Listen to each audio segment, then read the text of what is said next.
Hi there, welcome back. So in today's video we're going to use some of these lovely pigments. Now it says they're for Resin, but you can use them in any eco resin.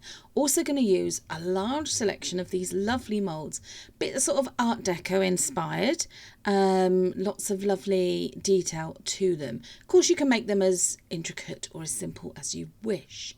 So we've got those. That's what I was going to start with, not used before, as you can see, still in the packaging. And thought, well, what can we do? Something totally different from what we'd usually do. And I was right out of my comfort zone here. So these are by J Diction. Just going to show you these lovely pigments for Resin, which of course is J Diction's Eco Flow. Although I'm using them with aquacast, which is water activated eco resin, which is by Elichem. Everything we're using in today's video will be linked with description in the description box below. Unfortunately, don't have any discount codes for these, but never mind. Lots of good deals around if you look for them. So just showing you all these lovely, lovely colours. Now, I'm just hoping that they come out as nicely or as deeply coloured as they look to be in these bottles, because my experience with other eco flows and them pigments for them that are specifically for them apparently have been that they end up lovely and beautifully deeply coloured and pigmented in the bottle, and then as soon as you add them and they've cured and you've added them to your eco resin and they've all cured and everything, they're pastel colours, and that's really not what I wanted for this. Although pastel colours would be lovely for Easter themes and things. So there we are, all of those. Just needed to make a decision, hadn't got a clue which ones to use, thought I probably wanted to use 3 of them, and there we go.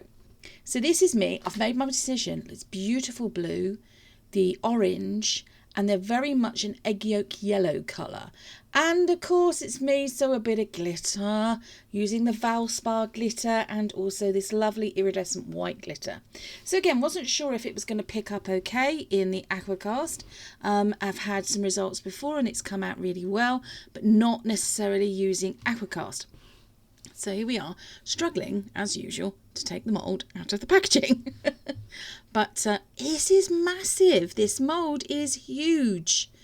So let's start with this lovely iridescent white glitter. Now, bits of this video have been sped up because this is quite a lengthy video, and well, you don't need to. You've seen me do this before in lots of our other videos, and if you haven't, why don't you check out our playlist? And there's loads of videos to have a little look through, a little watch through. If you've joined us today, thank you for joining us today. Don't forget to like, share and subscribe. If you haven't already subscribed, it's really easy to do so. Just click the subscribe button. Hit the notification bell. Give us a thumbs up. We upload videos 3 times a week, Wednesdays, Fridays and Saturdays and Sundays at 5 PM UK time. So I've sprinkled on the iridescent white and also the Valspar gold glitter. I'm just taking you in for a close-up now. And I'm burnishing the glitter onto this mould. Now by burnishing I mean brushing it in really well. So this is a dry bristled paintbrush, and I'm just really thoroughly brushing that glitter into the mould. Again, not sure how this mould is going to take to having glitter on it like this.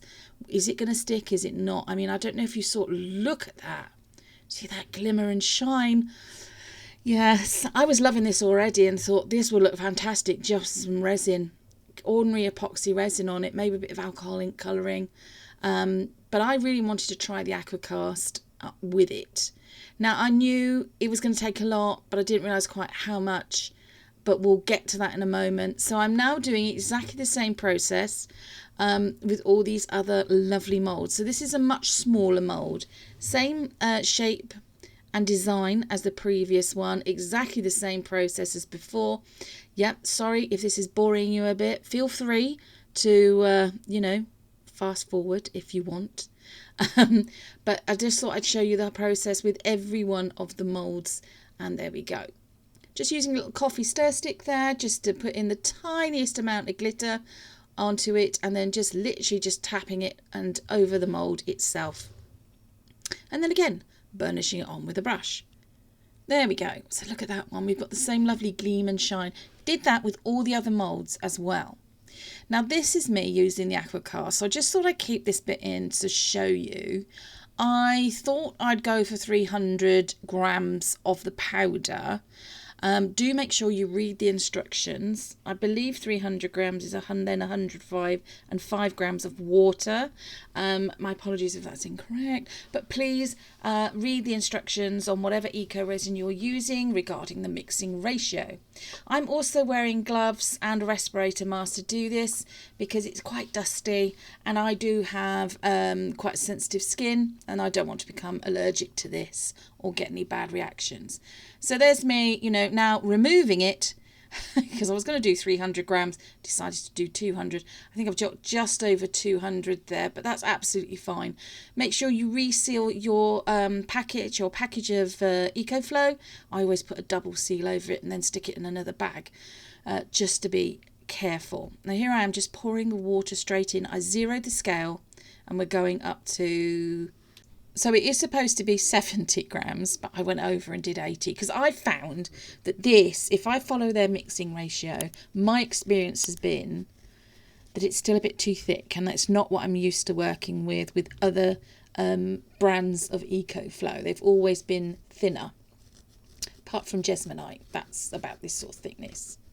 So just stirring it in using a regular spatula. You can of course sieve the powder as well before you put it in your container. So weigh it out first, then sieve it. And make sure that it's got no little lumps at all in it before you add in the water. Now I have just added in some white pigment because this one I have found is just slightly off white, and I wanted it white. So I added in a little bit of that white pigment there, which is suitable for EcoFlows. Just stirred it in as usual. Then, of course, I'm making 3 different colours. So I've got these lovely little silicone mixing jugs and just decanting the EcoFlow or the aquacast between all 3 of them. There we go. There we are then. So I hope you're all sitting nice and comfortably. This is a slightly lengthy video. We made a lot of trays or placemats or centerpieces or not really coasters, are they? Of course, you can use them for any of those. They would look lovely with a lamp on them, perhaps, or maybe a nice nice flower pot, or pot plant and so on. Totally up to you, but you don't have to have them. You can incorporate them as a nice interior decor piece into your home. So just up here now with the red, I think that was 3 little drops. Now that is more, actually I think that was orange, sorry, apologies. That is a really deep colour and I was amazed. I had hoped that they would be as deep a colour and a deeper hue as this.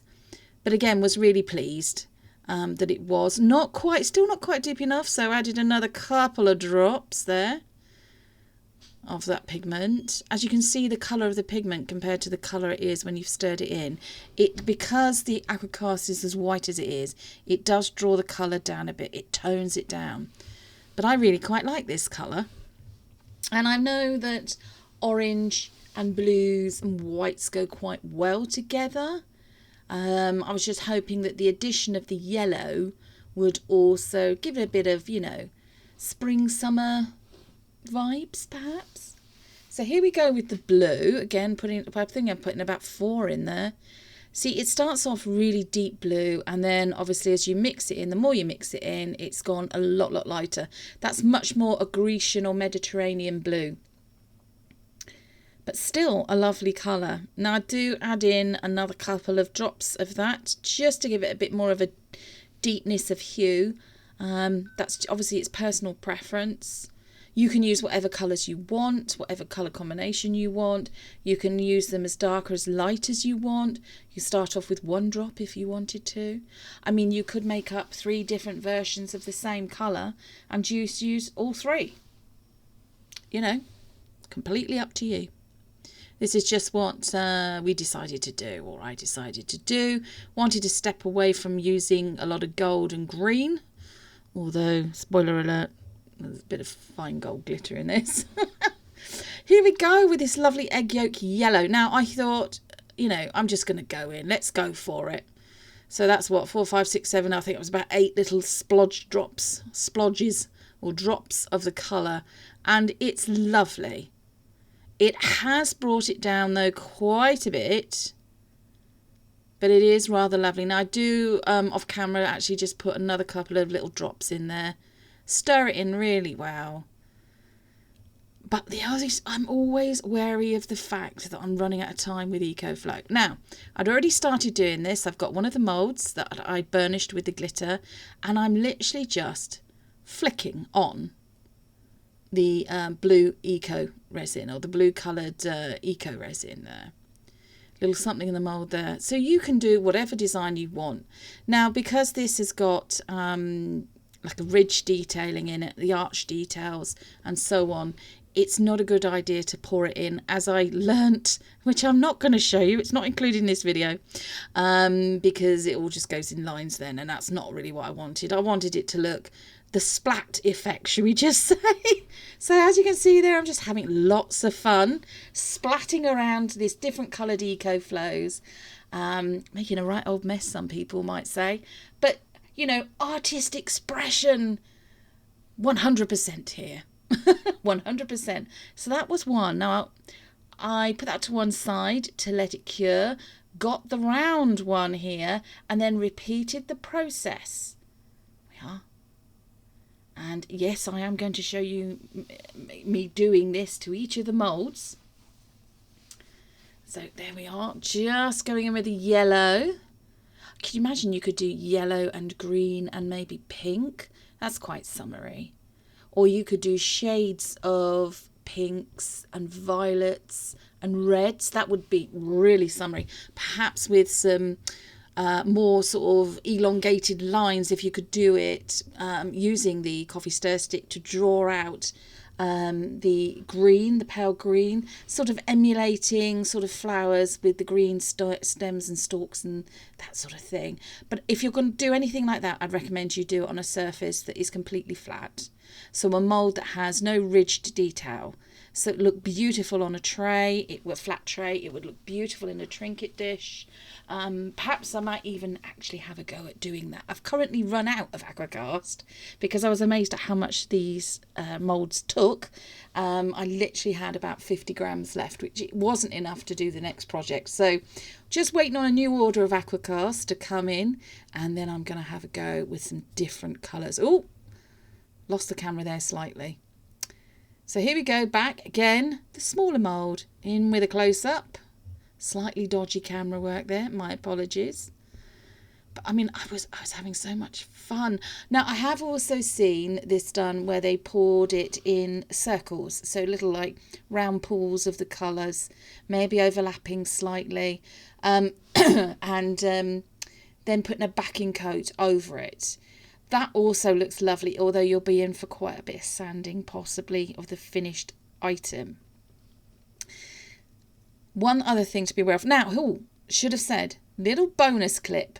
I had some coloured EcoFlow left, and I thought, I'm not just going to make more terrazzo bits. I love terrazzo, but I'm not going to do it. I had these two, and I'm going to call them Baroque-shaped moulds. They are trays, that mini trays. They'd be all right for, say, one mug and a cookie or something sort of size, or trinket trays, trinket dishes, that sort of thing. And all I'm doing is literally splodging out what's left of the coloured EcoFlow. So just going to zoom out so you can see the other one, because I've got two of these, slightly different in shape. Love these moulds. Really, really love these moulds. At this point realised that this yellow was setting pretty quickly already in the little mixing jug there. So yeah. In goes the big stir stick. Just making sure I'm getting my money's worth, you know. But making sure as well that I'm getting every last little bit out. Now, these were supposed to be circles, but obviously because I was quickly running out of this particular colour, I decided, oh, what the hell, let's just spread them out a bit. There we go, trying to be random as best as I could, and use up as much of it as possible. So there we are. I do love these moulds. Why not, you know, drop us a comment. Have you got these moulds? Have you tried doing anything like this with any eco resins and so on? Have you tried it with regular resin? I'm not sure you'd be able to do the splat technique with that. No, probably not, because as you know, if you pour different colours in, they're just gonna move around. Unless you wanted to try and do one colour first and then let that cure, and then do another colour, let that cure. The only danger with that, and also the danger with this, is you cannot shimmy and shake these moulds. If you do that, you run the risk of them loosening their contact with the mould, and then when you pour in the backing colour of the eco resin or the backing colour of the regular epoxy resin, sorry, excuse me, it will slip underneath, and then you'll end up having to do sanding afterwards because it'll colour over the top. And yeah, I do get a bit of that with these too, I must admit. And yeah, sanding, I'm not a great love for sanding, but the sanding was relentless, and in the end we've ended up doing a little bit of an additional something to these two moulds because it just doesn't quite work. The sanding, unfortunately, leaves marks as well. But never mind. This is now cured. These lovely coloured splats and splodges and things. So I'm going in and I'm pouring just some white aquacast in. Now, I thought I'd made enough for this tray, and I swear I used the same measurements every single time for this.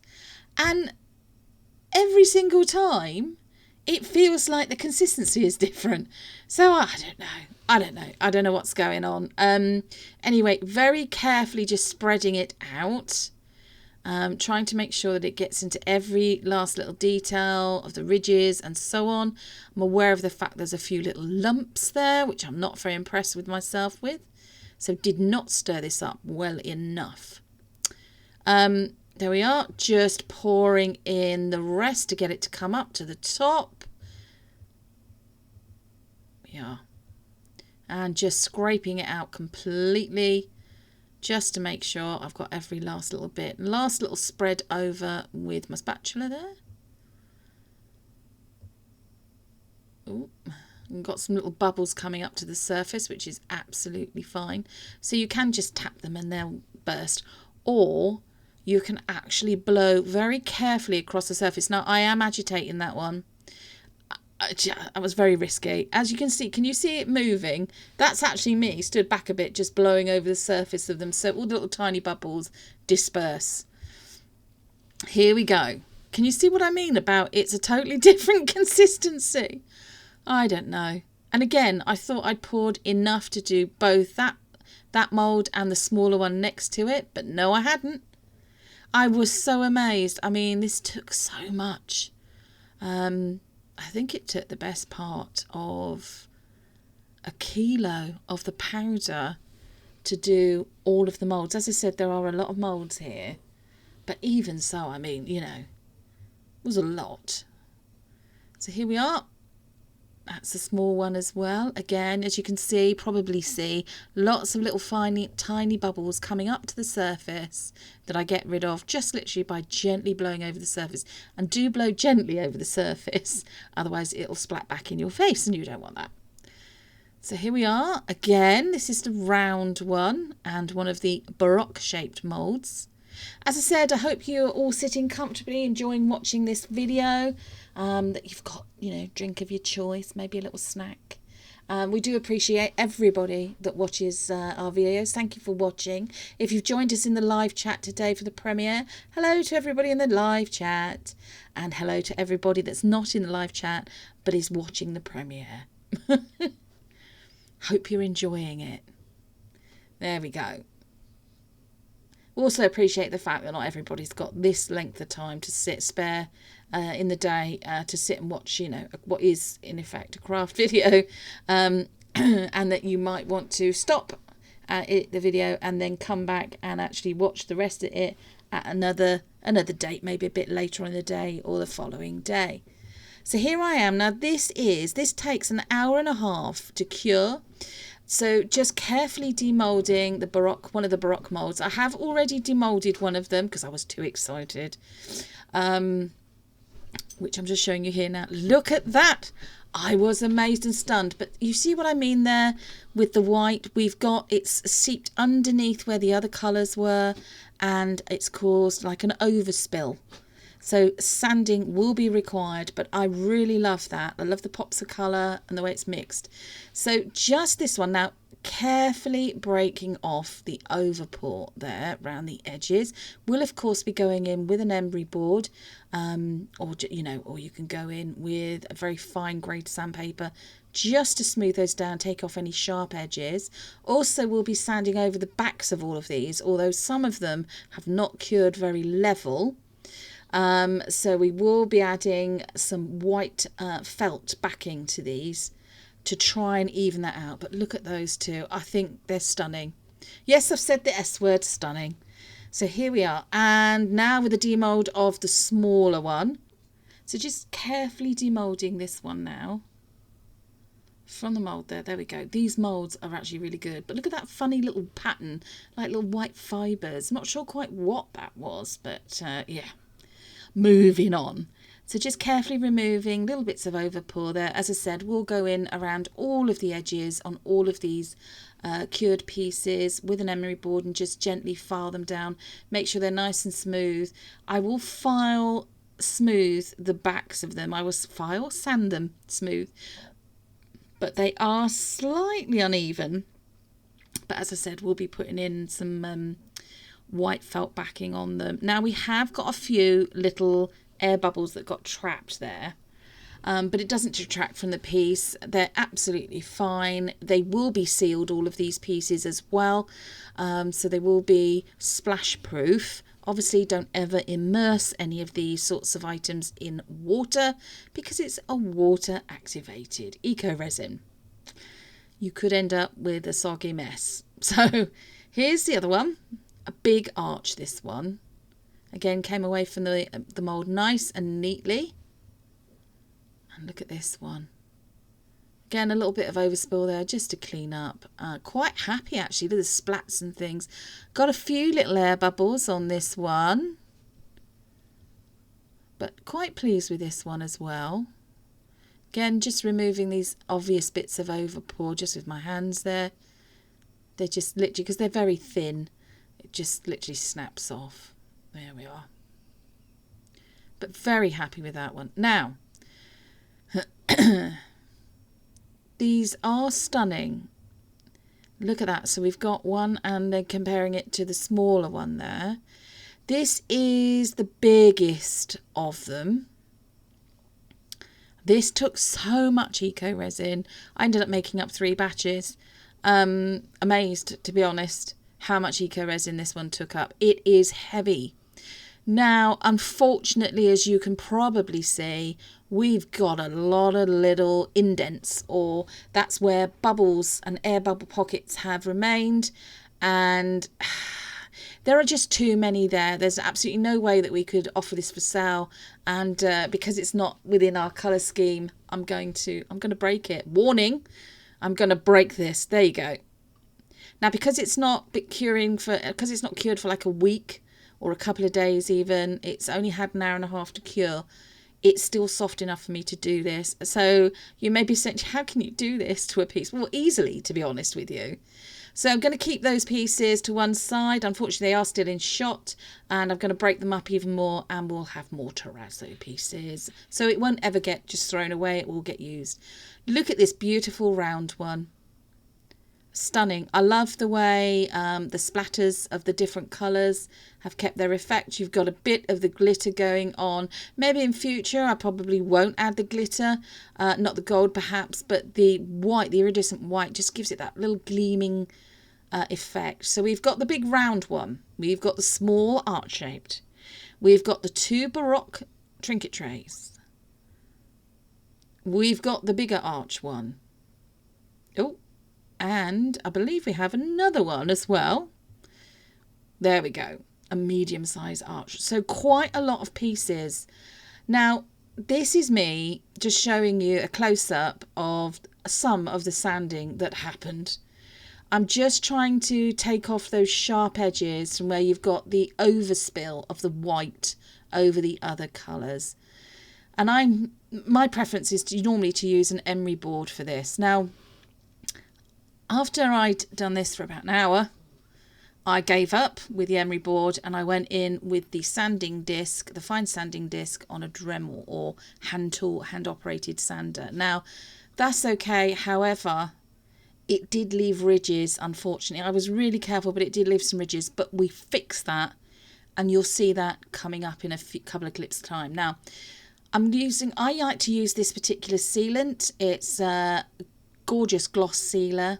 I'm just going over the whole of these pieces. So I poured a bit into that mixing jug and then used the sponge that came with the sealant itself and just thoroughly coated the top, the bottom and the sides of all of the cured pieces that we were keeping. There we go. So just going literally, it brings it back to life a bit as well. So it's very, very easy job to do this. Then let them dry completely. And then if you're going to do any further decoration, do your further decoration. If you're going to put a bottom on them, put the bottom on them, like the felt or the little pads and so on, or cork perhaps, then do it. If you're going to paint them, then do it. Do it after you've sealed them. So there we go. I'm just going to show you here now a little close up of how these have actually turned out. They look really, really good. So moving over, this passed it all over to Wayne. He, as you can see, is going to use some of this gilding adhesive and just some gold foil flakes. This is faux gold, obviously. You can use the sheets. Totally up to you if you do this process or not, but we just wanted to hide where some of those scratching or the indent marks were from the sanding. So he's already applied some of the gilding paste or glue. He's left it 20 minutes. It's gone sort of almost dry. It's a bit tacky. And he's put down a lot of foil there, as you can see. Just showed you the beginning bit and then the end bit. Now, you then need to take a brush and then just burnish the flakes onto your piece here, and as you can see, look, they should adhere really nice smoothly onto your piece that you're working on. So here we are. I've just sped this little bit up for you because you don't need to sit and watch him doing all this in real time. Now, obviously, because he's done this, and this has already been sealed with the gloss sealer, we then need to seal in the gold flake, and he will do this using some clear resin, just regular epoxy resin. So there we go, almost done. He does this to the other Baroque trinket coaster as well, as you can see here. Just going over it with a much bigger brush, brushing away all the little bits of flakes that haven't adhered and getting rid of all the little bits of dust and so on, or little miniature flakes and so on and debris. So mixed up some Tea Expert resin, a very small amount, 1:1 mixing ratio, nice and clear, and then just carefully pouring it onto the surface of these two Baroque style trinket trays or coasters. You're probably wondering why he's got all of those stir sticks underneath, and that is, unfortunately, when these two pieces cured, they didn't cure completely flat. So just to make sure he's got a flat, even coat of resin and it's not all collecting at one side or one end, he's shored them up a bit with some stir sticks underneath. There we go. So he's poured a small amount of resin onto the surface of that tray, and he's just helping it to the edges there of the project, the piece he's working on, using a stir stick. I mean, you can use a heat gun if you want, a heating tool. We didn't really want to. We just wanted the minimal amount of resin coating the top of these as possible. So there we go. It's just carefully helping it out to the edges, and he'll do exactly the same with the other one as well on the left there. As I said, you don't have to do this process if you don't want to. If you've done one solid colour, you could do it. You could add an extra bit of detail and then obviously seal them again. We prefer to seal flakes, gold foil flakes, in using clear resin. It doesn't detract from the piece. It doesn't create an issue with the aquacast or the eco resins that we've used in the past, and it's going to give a nice flat, even surface to these lovely little Baroque trays. So he's just taking a little bit of time there, just making sure that he gets it all up to the very edges, and any that you've got any unevenness there, which we have, I think, in that bottom right hand corner, just filling it in, making it sure that it's all completely level. There we go. And of course, once he's finished doing that, he'll give it a quick spritz with some isopropyl alcohol, just to make sure that we've got rid of any little surface bubbles that haven't dispersed, and make sure that they don't get caught anywhere as well. So again, just taking a little bit of extra time there, just to make sure that it's doing and it's going exactly where he wants it to go. We'll then left these overnight to cure. So that's 12 to 24 hours, and then came back and obviously checked. We did check on them. He did check on them a couple of times before that. Well, the next sort of 15 minutes after he'd done this, and then another half an hour later, just to make sure there were no other little bubbles. But yeah, really pleased with the way these have turned out, considering this was totally out of our remit, what we would normally do. So here's a close-up shot. Can you see that with the lovely epoxy resin? Just giving it that little shiny coat there. And I do like the gold flake on these. It gives you just a little bit of something extra. And here are the final shots. Unfortunately, no video, or the video of all of the pieces together. A slight fault with the file corrupted. So just an end shot of all of them together, a stills photo. Hope you've enjoyed the video, and we will see you again in a few days' time. Don't forget to like, share and subscribe. Bye everyone.